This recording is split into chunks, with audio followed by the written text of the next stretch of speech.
Le soir où Jésus va entrer dans sa passion, il réunit ses apôtres pour un repas dont plusieurs indices montrent qu'il s'agit d'un repas pascal. On appelle ça le Seder de Pessah en hébreu, qu'on pourrait traduire par la liturgie de Pâques. Un repas en tout cas que tout juif, croyant ou non, partage à l'occasion de la fête annuelle de la Pâque jusqu'à aujourd'hui. Toute l'histoire, toute la vie juive puise à la mémoire qui est attachée à ce Seder, à savoir la mémoire de la libération de l'esclavage d'Égypte.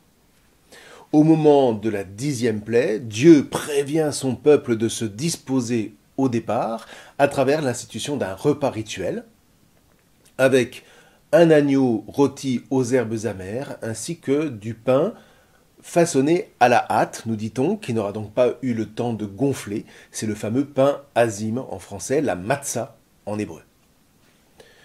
Dieu ordonne par ailleurs aux Hébreux de prendre le sang de l'agneau pour le répartir sur les linteaux des portes comme signe de protection contre la mort qui va s'abattre prochainement sur les mâles premiers-nés de l'Égypte, comme une sorte de boomerang si vous voulez.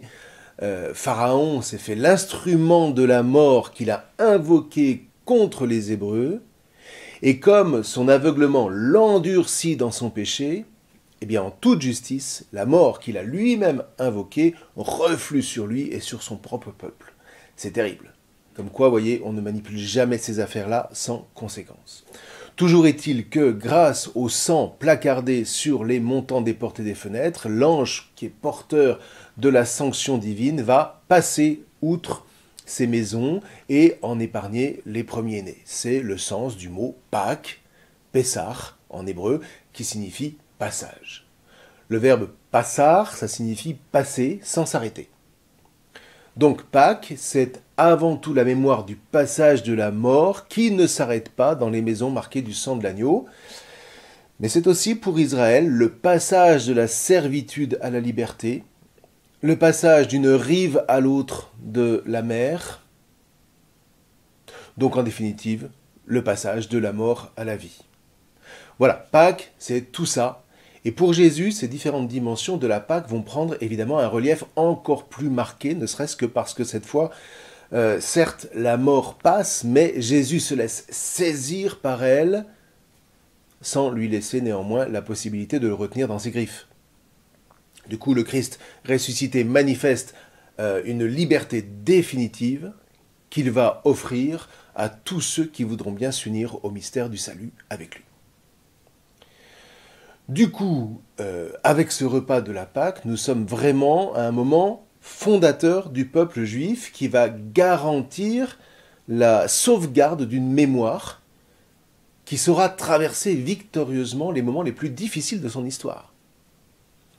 Et bien entendu, cette mémoire était d'une vivacité extraordinaire à l'époque de Jésus, plus d'un millénaire après Moïse.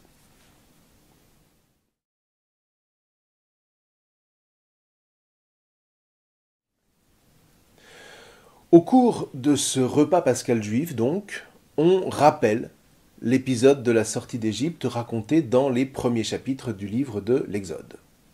Sauf qu'on va les rappeler charnellement, de sorte que chaque année, eh bien, on revit familialement cet événement en communion avec les générations passées. Du coup, la sortie d'Égypte ne reste pas un simple souvenir ancestral, c'est une expérience vivante, présente et permanente que chaque juif revit dans sa chair, de sorte que grâce au Seder de Pessah et à ses rites, on ne peut plus charnel, tout juif se considère comme étant personnellement sorti d'Égypte. Alors non seulement ça, mais en plus, par cette expérience commune, ce repas commémoratif permet à tout le peuple de vivre une véritable fraternité. Une communion fraternelle comme cette espèce d'énergie charnelle grâce à laquelle chacun se sent appartenir à une même histoire, à une même aventure, à un même corps. Alors, si vous le pouvez, prenez le temps de lire le chapitre 12 de l'Exode, au moins jusqu'au verset 14, qui explicite assez minutieusement les rites de ce repas.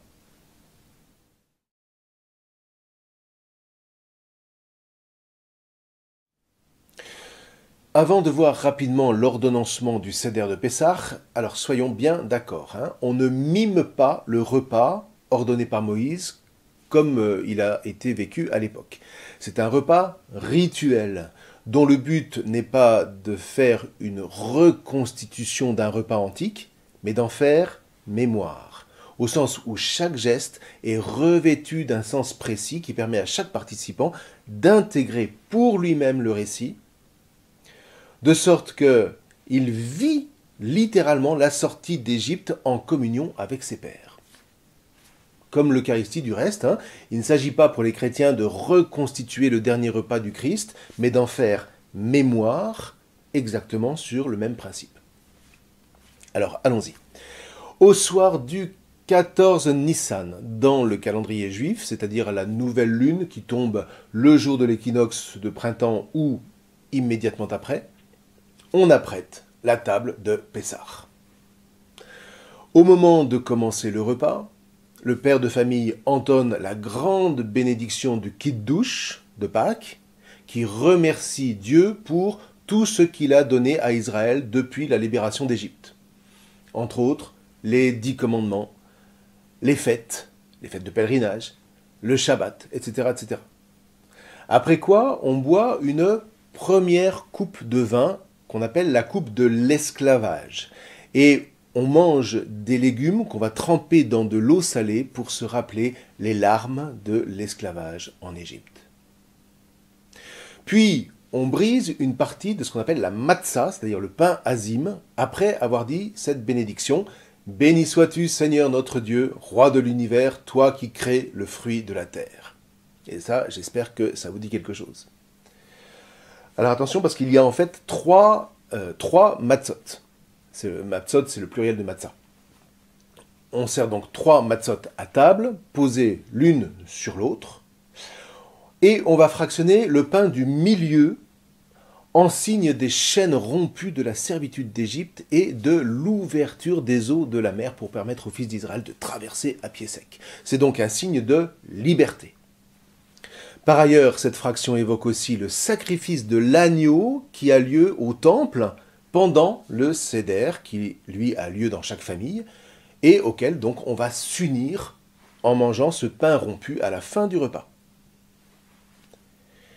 Vient alors le moment de raconter la sortie d'Égypte à travers un dialogue avec les plus jeunes. Alors vous verrez, vous l'aurez dans le rituel qu'on vous enverra, il n'y a rien à inventer, ce n'est pas un examen.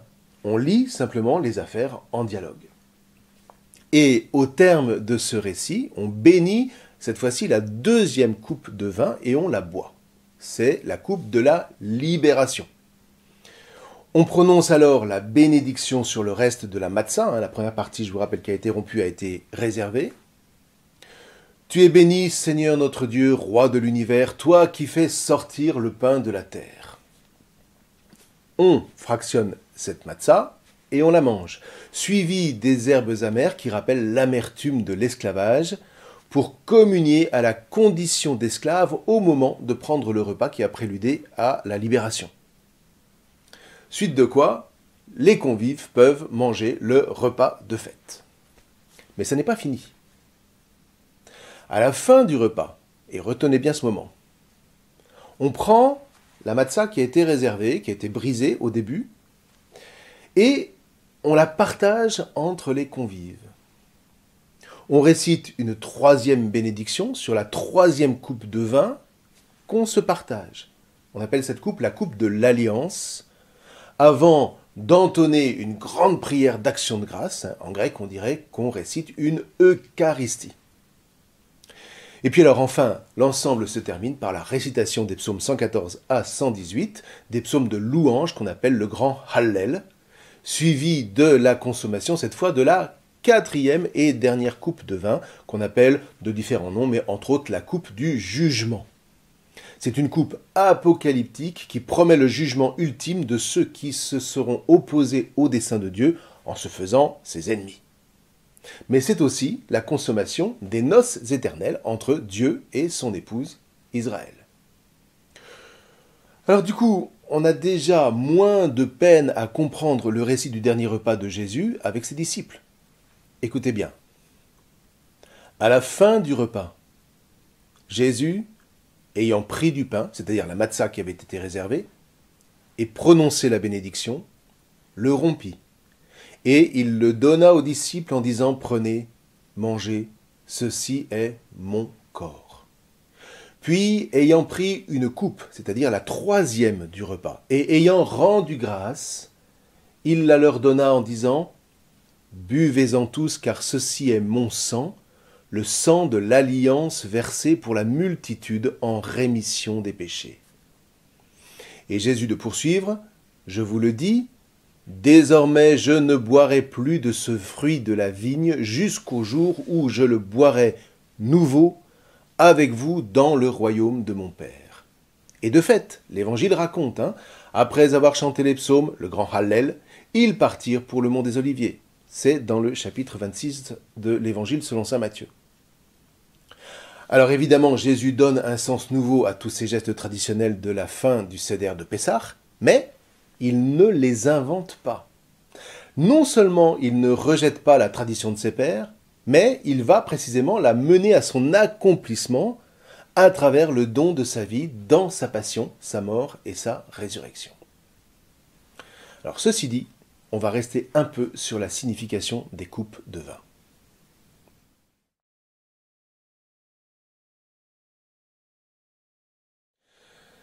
Les significations des 4 coupes sont très riches, qu'on peut résumer en quelque sorte de la manière suivante. Alors on va évidemment retrouver ce qu'on vient de décrire. Après la bénédiction solennelle, tout le monde buvait à la première coupe et on mangeait les herbes amères en mémoire de l'amertume de l'esclavage en Égypte. On lisait le récit de la sortie d'Égypte et tous buvaient alors à la deuxième coupe en mémoire de la libération. Le repas de fête pouvait commencer, suite de quoi on buvait la troisième coupe, c'est-à-dire la coupe de l'alliance par laquelle on bénissait Dieu pour son alliance précisément. Et puis enfin, on chantait le grand Hallel et on buvait la quatrième coupe, la coupe du jugement. Dès lors, on voit bien que boire cette quatrième coupe est un acte grave. Ça engage à tout mettre en œuvre pour rester des justes en étudiant et en obéissant à la Torah. Et c'est précisément le moment que Jésus choisira pour donner son commandement, le commandement de la charité. Aimez-vous les uns les autres comme je vous ai aimés. Ceci dit, écoutons bien, parce que les évangiles prennent soin de préciser qu'on est à la fin du repas. Donc, si Jésus prend une coupe, ce ne peut être que la troisième, la coupe de l'alliance. Et si Jésus parle à son propos du sang de l'alliance, c'est parce que cette troisième coupe fait mémoire du sacrifice que Moïse a offert précisément pour sceller l'alliance une fois le peuple arrivé dans le désert du Sinaï. Moïse écrivit toutes les paroles du Seigneur. Il se leva de bon matin et il bâtit un autel au pied de la montagne. Et il dressa 12 pierres pour les 12 tribus d'Israël. Puis il chargea quelques jeunes garçons parmi les fils d'Israël d'offrir des holocaustes et d'immoler au Seigneur les taureaux en sacrifice de paix. Moïse prit la moitié du sang et le mit dans des coupes, puis il aspergea l'autel avec le reste du sang, il prit le livre de l'Alliance et en fit la lecture à tout le peuple. Celui-ci répondit « Tout ce que le Seigneur a dit, nous le mettrons en pratique, nous y obéirons. » Moïse prit le sang, en aspergea le peuple, et il dit « Voici le sang de l'Alliance que, sur la base de toutes ces paroles, le Seigneur a conclu avec vous. » Vous voyez, ce texte-là, tout juif le connaît par cœur. Donc les disciples de Jésus savent très bien à quoi Jésus fait allusion quand il parle du sang de l'Alliance. Sauf qu'ici, Jésus parle de son sang, qu'il désigne donc comme un sang sacrificiel, puisque le sang qu'a utilisé Moïse est un sang sacrificiel. Ce n'est plus le sang de l'agneau du repas pascal, attention. Donc encore une fois, vous voyez, Jésus n'annule absolument pas l'alliance de Moïse, tout au contraire, il lui donne un élan nouveau, il la renouvelle en l'élargissant par son propre sang, cette fois, à la multitude, c'est-à-dire à toutes les nations. Voilà cette fameuse nouvelle alliance, non pas une alliance qui déclarerait nulle la précédente, mais qui évoque un nouvel élan qui est insufflé à l'alliance qui a été conclue avec Abraham, Isaac, Jacob, Moïse. Vous voyez, la première alliance demeure, mais la voilà désormais adaptée à la multitude des hommes, ce que visait bel et bien le projet de Dieu dès la fondation du monde. Voilà l'accomplissement de cette alliance par Jésus. Voilà donc désormais le sens renouvelé de la troisième coupe par laquelle l'alliance entre Dieu et tout le genre humain est désormais et définitivement scellée. Ceci dit, Jésus ajoute immédiatement ces paroles mystérieuses, vous vous souvenez ? Désormais je ne boirai plus de ce fruit de la vigne, ce qui veut dire non pas qu'il ne boira pas la dernière coupe, mais qu'il ne boira plus de ce fruit de la vigne. Et de fait, Saint Jean dit bien qu'après le chant du grand Hallel, tout le groupe se lève pour partir au mont des Oliviers sans boire le vin de la quatrième coupe. Ce qui n'a pas dû manquer de choquer les apôtres, parce qu'aucun juif n'aurait l'audace d'éluder la fameuse coupe du jugement. Oui, mais écoutons bien la prière de Jésus à Gethsémani, avant d'être arrêté pour être crucifié. Mon Père, s'il est possible, que cette coupe passe loin de moi. Voilà la quatrième coupe. Cependant, non pas comme moi je veux, mais comme toi tu veux. Vous voyez, la coupe du jugement n'a pas disparu. La revoilà. Sauf que cette fois, il ne s'agit plus d'une coupe de vin prophétique. Jésus va la remplir réellement de son propre sang pour payer la rançon de nos péchés. Parce que, en définitive, vous voyez, la question demeure encore et encore. Qui va payer, en rigueur de justice, le prix assassin du péché ? D'accord, Dieu pardonne. Sauf qu'il ne s'agit pas seulement d'effacer une ardoise. Le péché ne fait pas que nous donner la mort, il fait aussi des victimes. Et ça, qui va réparer ? C'est bien beau qu'un criminel de guerre, par exemple, se repente. Mais quid des suppliciés, des assassinés ? Que penser d'un juge qui amnistierait purement et simplement ce meurtrier repenti au seul motif que lui, le juge, serait bon ? Eh bien, voyez, la passion de Jésus touche tout ça. Ça n'est pas parce que Dieu est souverainement bon qu'il peut se contenter de passer l'éponge sur nos crimes, quels qu'ils soient. Ce serait profondément injuste. En toute justice, frères et sœurs, nous devons, vous et moi, payer pour le mal que nous commettons avec les dividendes des victimes. Or, c'est là qu'intervient la coupe que va boire le Christ au cours de sa passion. Jésus, en tant que notre frère, est envoyé par le Père comme notre Goël, selon les prescriptions de la Torah dans le livre du Lévitique. Le Goël, c'était le frère d'un juif qui avait dû se vendre en esclavage pour diverses raisons, et le rôle de ce Goël était de racheter son frère. Et donc, en tant que Goël, Jésus va nous racheter de l'esclavage du péché. Il va en payer la rançon en prenant sur lui la sanction du péché. Et il va se faire la victime de notre péché meurtrier et prendre sur lui toute la souffrance de toutes les victimes de l'histoire. Et du cœur de cet abîme de souffrance, il va pardonner. Vous voyez, on est loin d'une espèce de grâce présidentielle accordée par un fonctionnaire de l'État quasi divinement assis sur son fauteuil présidentiel. Si le Christ Jésus nous rachète de l'esclavage de notre péché, s'il nous fait grâce, ça ne peut être qu'en versant son propre sang. Et là, il est crédible, il est charnel. Mais attention, là encore, vous voyez, ce sang versé par le crime des pécheurs, s'entend. Eh bien, Jésus va le transformer en sang de l'alliance, en sang sacrificiel qu'il peut seul offrir au Père, puisqu'il est innocent de ce sang. S'il n'était pas innocent, il ne pourrait pas l'offrir, ce serait un blasphème. Il est en parfaite communion avec le Père, grâce à quoi son sang peut précisément être offert par lui et par personne d'autre. Donc Jésus est à la fois Goël, il est notre frère en humanité, qui vient nous racheter. Grand prêtre qui officie pour obtenir le pardon de son peuple et qui accomplit de ce fait ce que promet depuis des siècles la fête annuelle du Yom Kippour. Il est la victime innocente qui assume la souffrance de toutes les victimes de l'histoire et qui devient capable de nous pardonner en leur nom.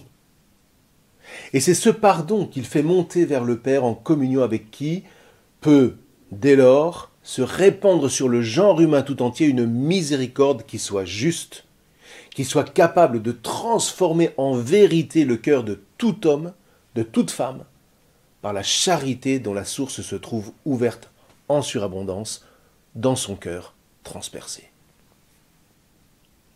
Alors maintenant, concluons cette question des coupes du repas.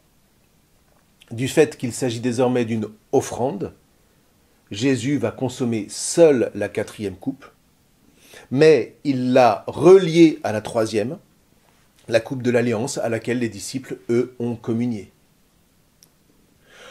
Du coup, boire cette 3e coupe de vin revient à consentir au renouvellement de l'Alliance qui consiste, comme à l'époque de Moïse, à transformer une situation de mort en un jaillissement de vie. Ceci est mon sang, le sang de l'Alliance versé pour la multitude en rémission des péchés. Voilà, alors écoutez, j'espère que ces quelques points nous permettront de communier plus intensément au mystère du Triduum pascal qui approche, et puis aussi à toutes les Eucharisties qui constituent l'âme de notre Église bien-aimée. Amen.